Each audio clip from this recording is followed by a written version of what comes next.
Guys, good morning. Welcome to our channel Priya classes Satna. आज का हमारा टॉपिक है डीएनए रेप्लिकेशन मेथड या DNA replication modes. DNA replication के मेथड को हम तीन फॉर्म के रूप में देखते हैं: conservative modes replication, dispersive modes replication और semi conservative modes replication. Conservative modes इस मेथड के अकॉर्डिंग पुराने पैतृक या मूल डीएनए के दोनों स्ट्रैंड्स रेप्लिकेशन के बाद साथ साथ रहते हैं। कहने का मतलब जो हमारी पुराने पैतृक डीएनए है, जैसे हमारे माता पिता, या मूल डीएनए जो अभी हमारी बॉडी में प्रेजेंट है, इन दोनों स्ट्रैंड रेप्लिकेशन साथ साथ रहते हैं। संतति के दोनों स्ट्रैंड संश्लेषित होते हैं। इस मॉडल में दो पैतृक डीएनए स्ट्रैंड रेप्लिकेशन होने के बाद पुनः जुड़ जाते हैं। कंजर्वेटिव मोड्स रेप्लिकेशन कहलाते हैं। डिस्पर्सिव मोड्स इस मेथड के अकॉर्डिंग डीएनए के अणु पुनरावृत्ति के समय विघटित होकर विखंडित हो जाते हैं। जैसे ही वे रेप्लिकेट होते हैं तो क्या होते हैं? टूट जाते हैं, अलग हो जाते हैं, विखंडित हो जाते हैं। यह खंड संतति स्ट्रैंड अनियमित क्रम में हो जाते हैं। वैज्ञानिकों ने अपने प्रयोगों के आधार पर सिद्ध किया कि सेमी कंजर्वेटिव मेथड द्वारा संपन्न होती है डीएनए रेप्लिकेशन की प्रोसेस।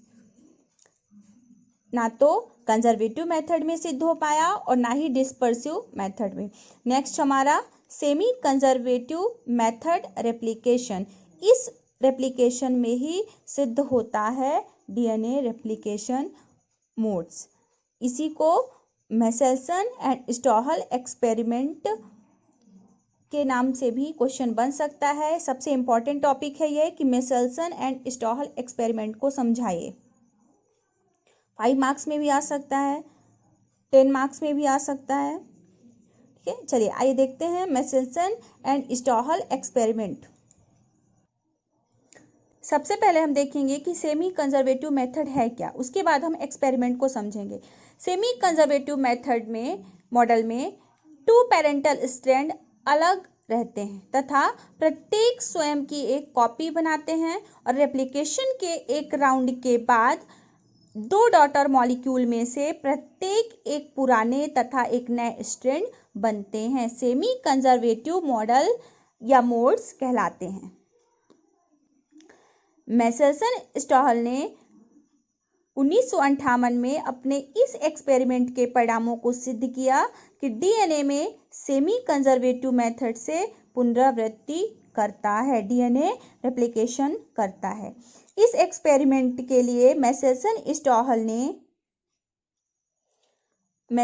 तथा स्टॉहल ने इस एक्सपेरिमेंट में बैक्टीरिया ई कोलाई को लिया तथा एक्सपेरिमेंट किया। उन्होंने इसकी कोशिकाओं में लगभग 14N पीढ़ियों तक या 15N पीढ़ियों तक भारी आइसोटोप युक्त संवर्धन माध्यम में उगाया। किसकी? बैक्टीरिया की कोशिकाओं को। कितने आइसोटोप वाले?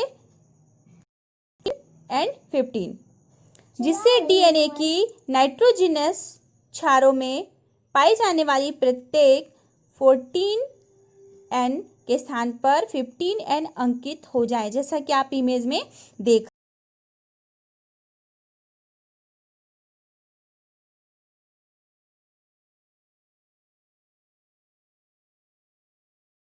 ठीक है, इसके बाद इस कोशिकाओं में 14N वाले संवर्धन माध्यम में स्थानांतरित किया जाता है। रेप्लिकेशन द्वारा पीढ़ियों में 14 नाइट्रोजन आता जाता है तथा घनत्व तो धीरे धीरे कम होता जाता है। उसकी डेंसिटी क्या होती है? कम होती जाती है। इसके पश्चात भारी डीएनए को हल्के डीएनए से अलग करने के लिए डेंसिटी प्रवणता सेंट्रीफ्यूगेशन विधि का प्रयोग किया जाता है। डीएनए को सीजियम क्लोराइड के सांद्र घोल में डाल दिया जाता है और इस घोल को पारदर्शी कार्टज नली में डालकर लगभग 5 से 8 घंटों तक सेंट्रीफ्यूज किया जाता है। जब सीजियम क्लोराइड पर सेंट्रीफ्यूजल बल कार्य करता है तो सेडिमेंट होना प्रारंभ हो जाता है। सेडिमेंट होने के इस प्रवृत्ति का विसरण द्वारा विरोध किया जाता है तथा कुछ घंटों बाद वह साम्यावस्था की स्थिति में आ जाता है, इक्विलिब्रियम की कंडीशन में आ जाता है। नलिका में सीजियम क्लोराइड की सांद्रता नलिका के तल में अधिक डेंसिटी तथा ऊपरी भाग में कम डेंसिटी होती है तथा जो सेंटर वाली डेंसिटी होती है दोनों के बीच में होता है। नलिका में प्रेजेंट डीएनए के मॉलिक्यूल्स सीजियम क्लोराइड डेंसिटी प्रवणता के भाग में जम जाते हैं तथा डीएनए की उपस्थिति को अल्ट्रावायलेट किरणों द्वारा निर्धारित किया जाता है। इसमें नलिका का चित्र फोटोपरावैंगनी किरणों के द्वारा लिया जाता है। सीजियम क्लोराइड की डेंसिटी प्रवणता में डीएनए गहरी पट्टी के रूप में दिखाई देता है। इस डीएनए पट्टी की स्थिति के अनुसार प्रेजेंट डीएनए का डेंसिटी किया जाता है। क्लोराइड के घोल की नली में तल पर बॉन्ड बनाता है और वह डीएनए जिसे एक जनरेशन तक 14N तक संवर्धन माध्यम में उगाया गया हो वह नलिका के मध्य पट्टी बनाता है, जबकि हल्का डीएनए जो लाइट डीएनए होता है अर्थात 2 जनरेशन 14N माध्यम में उगाया जाता है और वह नलिका में ऊपरी भाग में पट्टी बनाता है। Generation 0, first, second, third, fourth के अकॉर्डिंग हम देखेंगे कि एक्सपेरिमेंट क्या किया इन्होंने, स्टॉहल एंड मेसेल्सन ने। सबसे पहले एक्सपेरिमेंट के प्रारंभ में सेल से आइसोलेट किया, जो बैक्टीरिया की सेल है उसको पूरी तरह से क्या कर दिया, तैयार किया।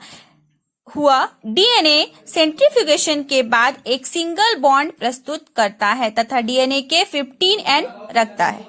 कौन सी कंडीशन में, जनरेशन में, जब वह कैसी थी, शून्य अवस्था में थी। इसके बाद देखते हैं कि जनरेशन फर्स्ट में क्या होता है। एक जनरेशन के बाद पृथक किया गया डीएनए जब सेंट्रीफ्यूज किया जाता है तब एक सिंगल बॉन्ड प्रस्तुत करता है। यह बॉन्ड 15N तथा 14N के बीच डेंसिटी के हायर इंटरमीडिएट है, क्योंकि रेप्लिकेशन के पहले राउंड में बनने वाला डीएनए मॉलिक्यूल लाइट तथा मतलब 14N तथा हैवी 15N डीएनए का एक हाइब्रिड था। जनरेशन सेकंड में जब सेकंड जनरेशन के डीएनए को सेंट्रीफ्यूज किया गया तब यह 2 बॉन्ड्स प्रस्तुत करता है। एक पहली जनरेशन के इंटरमीडिएट बैंड की पोजीशन के समान था जबकि दूसरा हायर था। थर्ड जनरेशन में सेमी कंजर्वेटिव मॉडल में सेकंड जनरेशन से प्रत्येक hybrid DNA molecules third generation में एक हाइब्रिड मॉलिक्यूल तथा एक लाइट मॉलिक्यूल बढ़ावा देने के लिए एक्सपेक्ट किया गया। थर्ड एंड फोर्थ जनरेशन के बाद हम हाइब्रिड बैंड पुराने, धुंधले तथा लाइट बैंड मजबूत होते हैं। आज की वीडियो में बस इतना ही। समझ में आया हो तो प्लीज लाइक और सब्सक्राइब जरूर करें।